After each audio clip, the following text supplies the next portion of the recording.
All right, I'm going to try to make this as fast as I can because I have a really bad habit of being winded. First off, I bought a new Pew Pew. I haven't shot it yet. I'm really excited about it.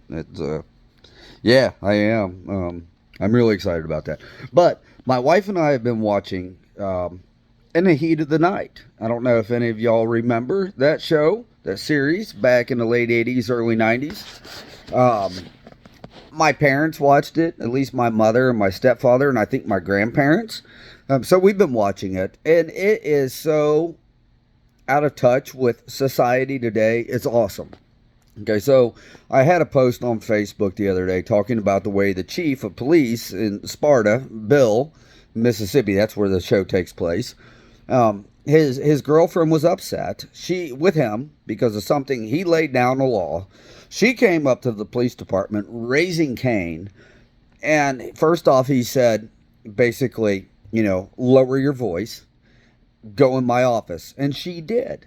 And then he said, get control of yourself, and she did. And then he told her how it was going to be. And that was it. She sighed, and then she walked away. That was the end of the discussion. And then Bill lit his pipe inside the police department, which I love the smell of a pipe. I smoke a pipe on occasion.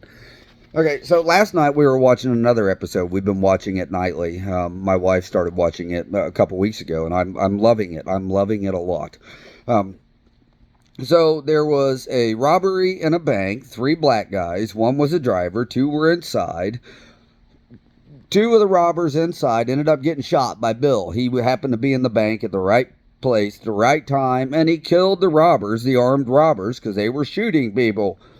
Bill goes outside, and the getaway driver is sitting in the car. The getaway driver sees Bill, takes a shot at him, hits an innocent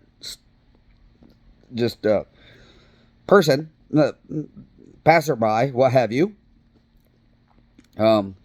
Kills him. He takes off. As he's taking off, Bill blows the front tire out. The guy loses control. Bill runs around to the driver's side of the car, draws down on him with his revolver. The guy's arrested. He ends up, obviously, they don't show the court proceeding and all that jazz, but he ends up guilty of murder, and he's sentenced with the death penalty. And the day prior to his death penalty, I don't know how long he was in prison. I don't know how long any of that took place. I don't know. It doesn't matter to me. Prior to, the day before, he requested Chief Bill, be down there at the prison, the jail. So Bill goes down, and this guy, black guy, murderer, getting ready to be executed justly for murder, tells Bill he wants to sign his will over to him. So he does. Bill accepts it. Bill signs. He takes ownership of the will of the man's estate, whatever he owns. I don't know what he owned. Bill asked him why, and he said the black prisoner said, "I trust you." He said, "You could have shot me, and you didn't shoot me." He said, "Bill, you did what was right." While the guy was in Bill's jail, they had a habit, in the show anyway, the black prisoners would be beat sometimes by white jail, guards, officers, deputies, etc. They'd be beaten while they were in custody. So Bill prevented that from happening. So as they're conversing the day prior to the execution, Bill says, "What did I do aside from, was there anything else that happened that made you trust me?" And the guy brought up the incident that happened in the jail, and he said, "Bill, you did not let them beat me. You didn't let them beat any of us." And well, not any of us, because the other 2 were shot in the bank. And Bill said, "Did I say anything?" And the prisoner says, "Yes." He said, "You said that we were the 3 meanest N-words," and he actually said the word, "that you'd ever seen." So he said the word, and this was aired, normal evening television. I don't know if this episode was in the 80s or 90s. I don't care. But what I do care about is that it was normative. And in the setting of this TV show, there was no animosity. The guy was not angry. He didn't say, "Bill, you're racist." because the term Bill used was a normative term that refers to a color, and that then is applied to skin, and that was it. That was it. This was normative then, so it was normative for it to be broadcast on national television nightly. Okay, nobody called in, as far as I don't know. Maybe people did, but nonetheless, in the heat of the night, continued to make episodes. As far as I know, nobody called in and said, "Take this off the air. I am so offended that they use this word," or charge these people with a hate crime. That didn't happen. It didn't happen. It was normative and conversation. People weren't so easily offended as we are today.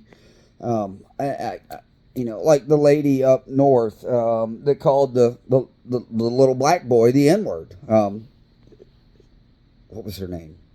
Well, I forget her name. I donated. I gave to her Give, Go, Send. I gave a pretty substantial amount to it.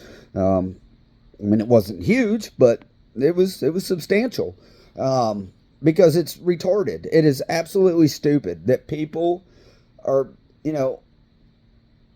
can't say a word that's referred to color then applied to to skin color. It really is dumb that we've become that soft as a society.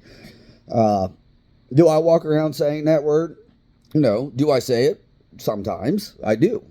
I do. It's a word. It refers to a skin color. There is nothing wrong with that. Would I call a black person that to their face? It depends. It really depends. But the way that people have been prepared or not conditioned today, you can't just say that because everybody thinks, "Oh my goodness, he just said that." Times were different back then in the heat of, with the heat of the night. Times were, men were men, women were women, and things were fine.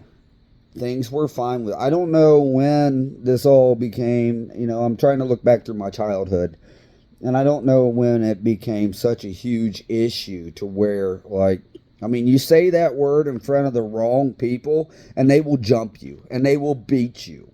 They threaten to do it all the time on the internet. It used to be normative. This used to be normative. The guy used the speech in the jail cell in the show and said, "You called us this. Here, I trust you. I want you to take my estate and my will when I'm executed for murder tomorrow." And people watched it, and the series continued for years. I forget. I don't know. I can't remember if it was 5 years, 6 years, and the heat of the night was on.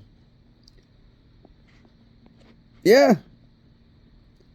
We need to be a normal society again. We are not a normal society again. This is not normal. People shouldn't be up in arms and ready to beat you down. I couldn't imagine a white person being so offended over the term cracker that they get 6 of their buddies and go jump a black person. Maybe that happens, but it's not normal at all. That's not what you see in the news. That's not it. It's not it. You see the exact opposite. That's what happened in Cincinnati last year. You see that in Cincinnati. You see it. 8, 10, whatever, even knocking a woman out. Get some, y'all, I don't know if it's the fatherless homes. I don't know. It might be that. All the time you guys spend with women and you're coddled and babied. I don't know. But that's not the point of this video. The point is to say that we lived in well, maybe it is. I don't know. As Bill O'Reilly, who I haven't watched for a decade or better, used to say, "You be the judge."